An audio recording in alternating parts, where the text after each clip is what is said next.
शंख वादन। शंख, भारतीय संस्कृति में शंख का बड़ा महत्व है। अपने दैनिक जीवन में प्रत्येक परिवारों में शंख बजाया जाए, कोई भी शुभ काम होगा तो शंख बजाना, और इसलिए शंख हमारे परंपरा का एक बहुत प्रसिद्ध वाद्य है। संघ में हमको बहुत लोगों को एक साथ बजाना है, इसलिए हम इसको पीतल का या धातु का शंख हम इसका प्रयोग करते हैं। इसका एक भाग है मुखाग्र, एक भाग है इसको क्षेपक कहते हैं, मुखाग्र क्षेपक, और बीच के भाग को वलय कहते हैं। मुखाग्र, इसको क्या कहते हैं? क्षेपक। और इसको क्या कहते हैं? वलय। वलय। शंख को दाहिने हाथ में पकड़ा जाता है और दाहिने हाथ में पकड़ के बजाया जाता है। कहां पर पकड़ना? दाहिने हाथ में। अगर इस शंख को बहुत पीछे हमने पकड़ लिया तो शंख का वजन बहुत अधिक हो जाएगा। बहुत आगे पकड़ लिया तब भी इसका वजन बढ़ जाएगा। इसको मध्य में पकड़ना। यहाँ एक पीतल है, एक रिंग, ये छल्ला बना हुआ है, यहाँ पर इसको अंगूठा रखना और यहाँ पकड़ना। ये शंख को पकड़ने की पद्धति है। अब शंख वादन के पहले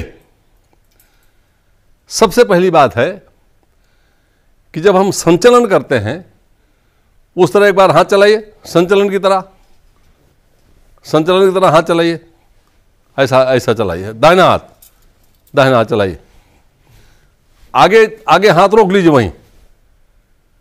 अब शंख को जब हम ओठ पर रखते हैं तो कूहनी से मोड़ते हैं, तो कूरपर से मोड़ते समय ये जो कूरपर है, आगे आया हुआ हाथ जिस ऊंचाई पर है, कूरपर की ऊंचाई उससे नीचे नहीं जानी चाहिए। यह है, ऐसा ना हो जाए, ये सीधे ऐसा,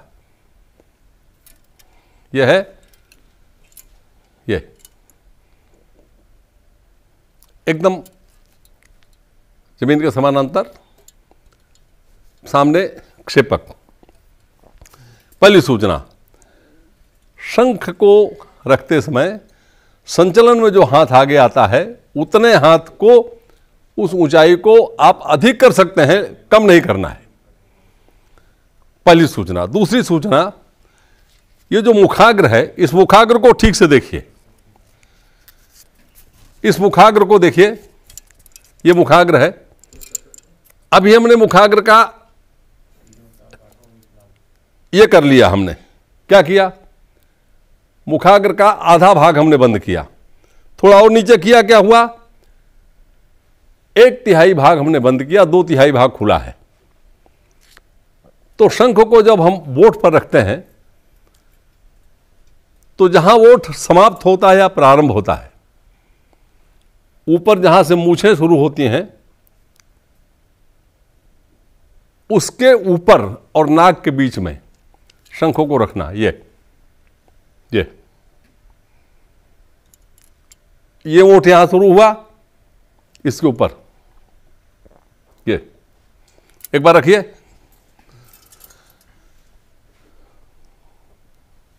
ठीक। आप ऋषु जी हाथ थोड़ा ऊपर उठाइए, बस, बहुत अच्छा, नीचे करिए हाथ। अब शंख बजाते समय ये जो मुखाग्र है, इसको ऊपर दबाते हैं, ओठ के ऊपर दबाव देने से, ढीला करने से स्वर बदलते हैं। अधिक दबाव देंगे तो अधिक ऊंचे स्वर निकलेंगे, कम दबाव होगा तो नीचे का स्वर निकलेगा।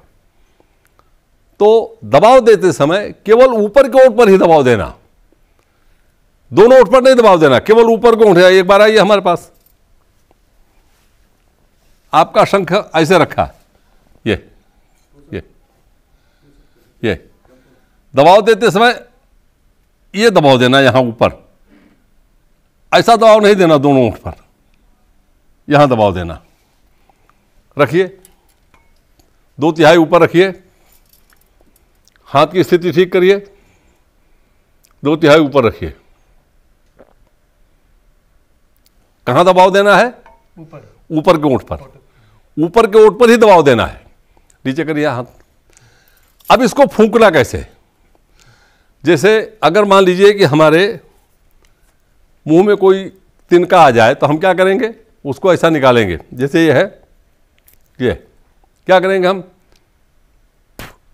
ऐसा निकालेंगे, ऐसे फूंकना। फूंकिए जरा।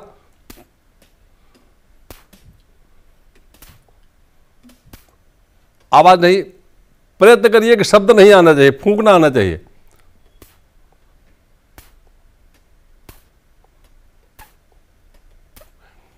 इसी फूंक को बढ़ाना, इसके ताकत को बढ़ाना, फूंक की ताकत को बढ़ाना।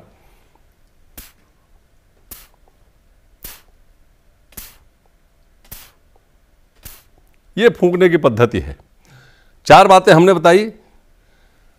शंख को जब रखते हैं तो कुर पर कोहनी,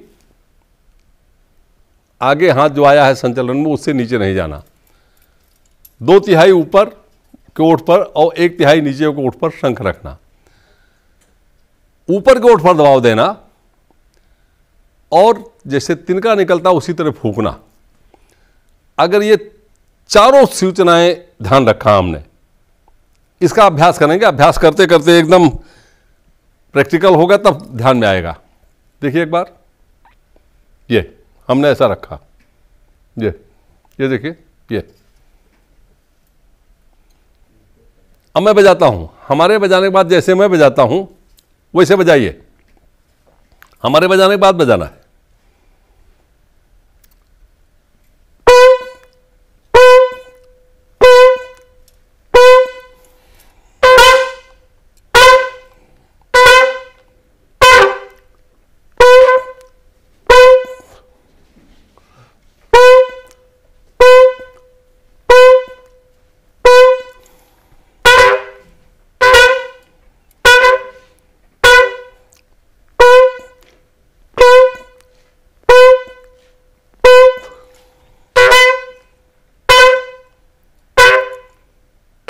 बहुत अच्छा।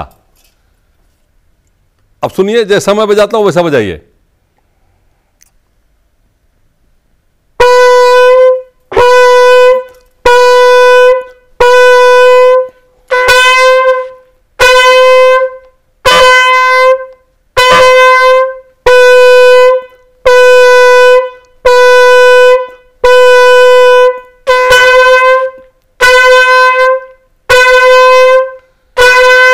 लगातार 10 बार बजाइए, निरंतर बजाना इसे 10 बार। चलिए करो।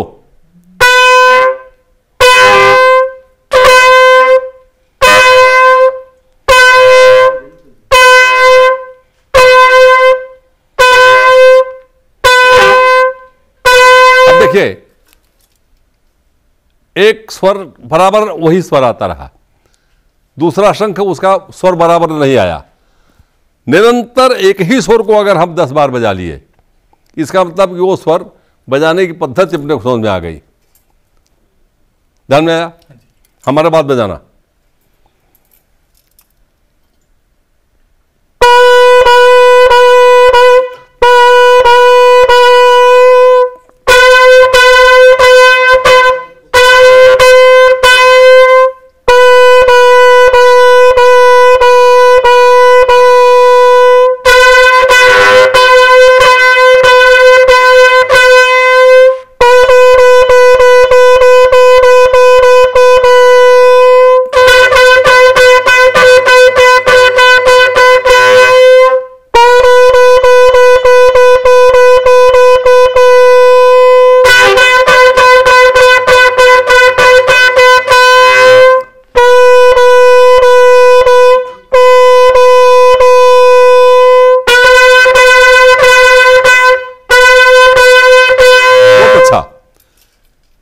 ये संगीत शास्त्र का पहला स्वर है, जिसको कहते हैं मध्य सप्तक का सा, षड्ज।